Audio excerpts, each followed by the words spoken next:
Everybody get down and be quiet!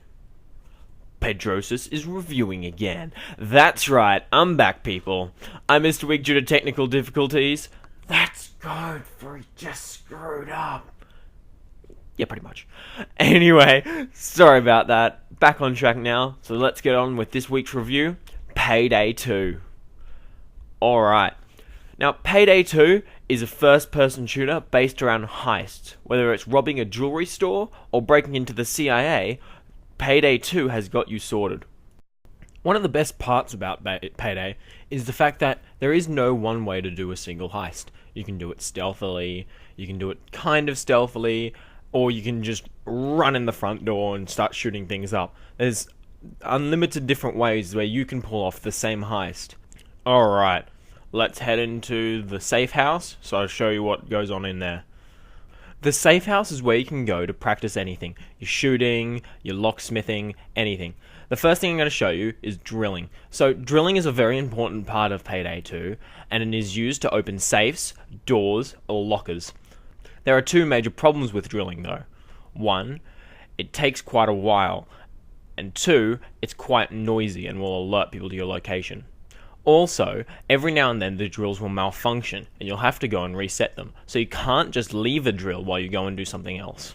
Secondly, doors. There are two types of doors. The first type of door can be opened in two ways, to be blown open or to be lockpicked. Blowing open a door makes a lot of noise, so it attracts a lot of attention, while lockpicking is a lot more discreet and won't alert anyone. The second type of door has four ways.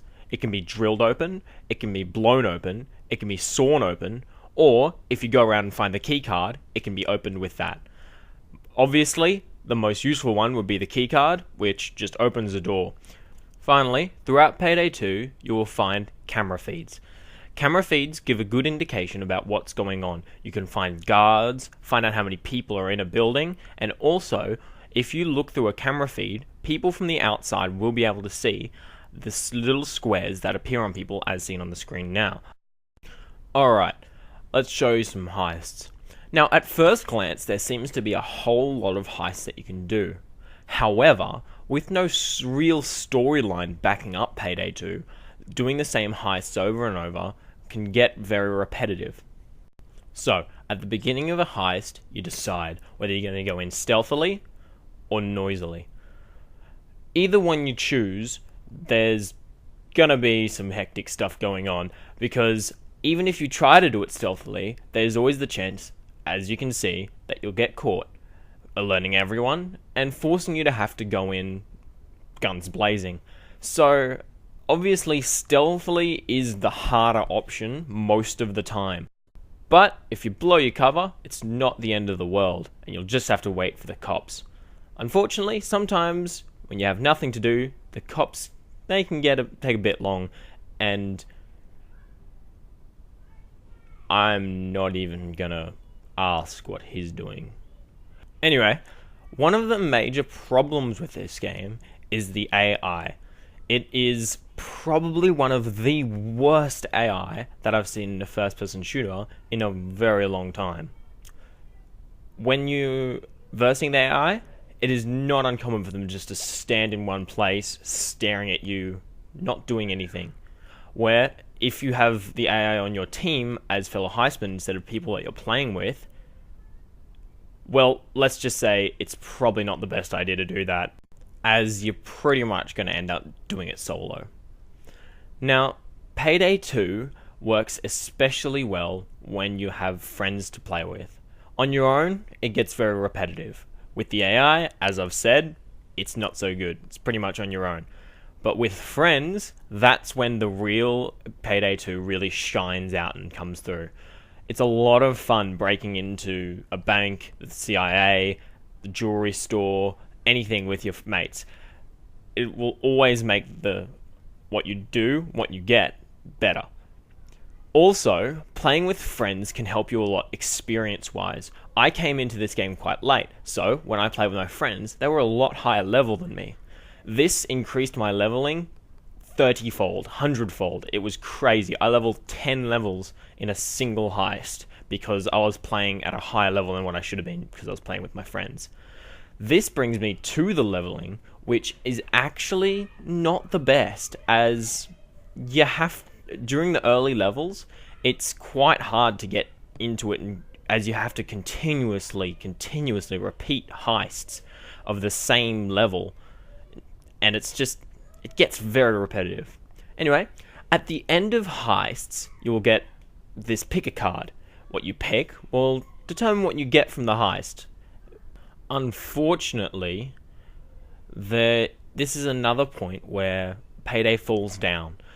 The attachments for weapons are very glitchy, and I found myself having to buy an attachment twice because I've unattached it from the weapon and it's just gotten rid of it completely. This is very unfortunate, because if it weren't for this, it would be a really great system of doing heists to get your attachments through that pick a card thing. But with all the glitches, it just gets really frustrating, and spending all the money on an attachment that you're going to think is really good and then accidentally getting rid of it, it really puts a downer on the game. Now onto the skills. The skills are quite interesting, and there's a lot of really cool things in them. However, all the things that would really get you through heists, such as the saw and the shaped charges and the C4, are very high up, so you have to get quite high level before you get to use them. It means you have to drill your way through every single one of the early levels, which gets very tedious. Alright, now, time for the review. So, the graphics, they were pretty good. The bullets were quite crisp, and the sound was very good.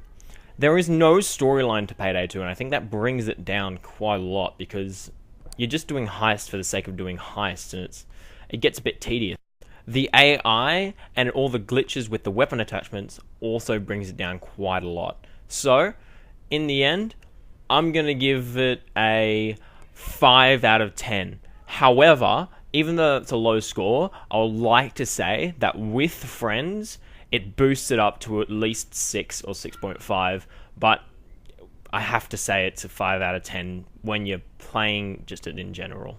I would like to thank Spooky Scary Skeletons, Gagomli, and Spriggan for helping me out this week, and the link to Spriggan's YouTube channel is in the description below.